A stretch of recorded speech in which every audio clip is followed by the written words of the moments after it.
Shalom, shalom. J'espère que vous allez bien. Par la grâce de Dieu, moi je vais bien.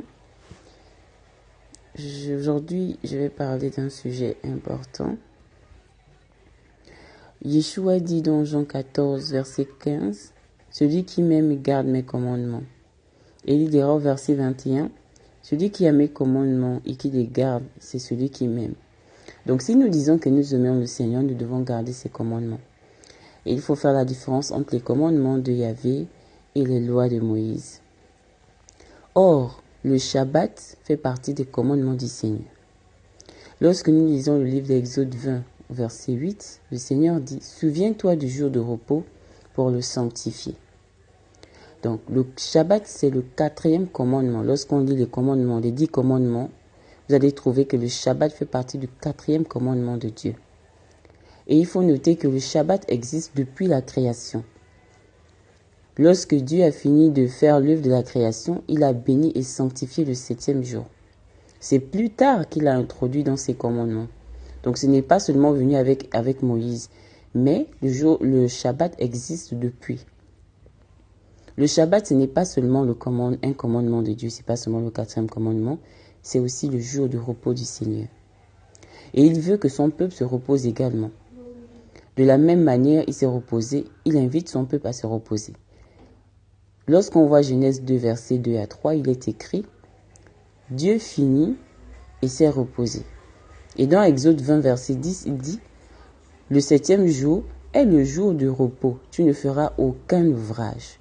Donc de la même manière, le Seigneur se reposait le 7e jour, il invite son peuple à faire autant, se reposer le 7e jour. Donc le Shabbat, c'est un commandement. C'est le 4e commandement de Dieu. C'est le jour de repos du Seigneur, mais c'est également une fête. C'est la première fête biblique que le Seigneur a établie. C'est une fête hebdomadaire. On fête quoi? On célèbre les 6 jours de la création. Dans Lévitique 23, versets 2 à 3, il est écrit « Voici quelles sont mes fêtes. On travaillera 6 jours, mais le 7e jour est le Shabbat, le jour de repos. Il y aura une sainte convocation. » Ça veut dire que le Shabbat doit être publié. Vous ne ferez aucun ouvrage. C'est le Shabbat de l'Éternel dans toutes vos demeures. La demeure ici est différente de la maison. Ensuite, le Seigneur dira et va insister dans Exode 31, verset 16. Les enfants d'Israël observeront le Shabbat comme une alliance perpétuelle. Donc nous comprenons que c'est une fête à célébrer perpétuellement. Si tu es né de nouveau, tu fais partie désormais du peuple de Dieu. Dans Romains 11, verset 17, il est dit « Les païens ont été greffés parmi le peuple. » Lorsque tu as été greffé parmi le peuple de Dieu, tu fais partie désormais de sa famille, du peuple de Dieu. Donc toutes les lois du peuple de Dieu, tu dois aussi les appliquer.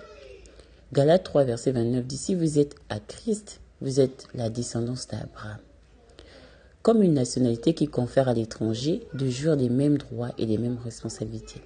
Si tu es étranger dans un pays et que tu acquiers la nationalité, tu es d'accord avec moi et tu conviens que tu jouis des mêmes droits et des mêmes devoirs que des habitants de ce pays. Donc il en va de même. Nous devons célébrer le Shabbat. Donc si tu dis que tu aimes le Seigneur, tu dois garder son commandement. L'un de ses commandements, c'est la célébration du Shabbat, qui est le jour de repos du Seigneur. Et le Seigneur veut que son peuple se repose.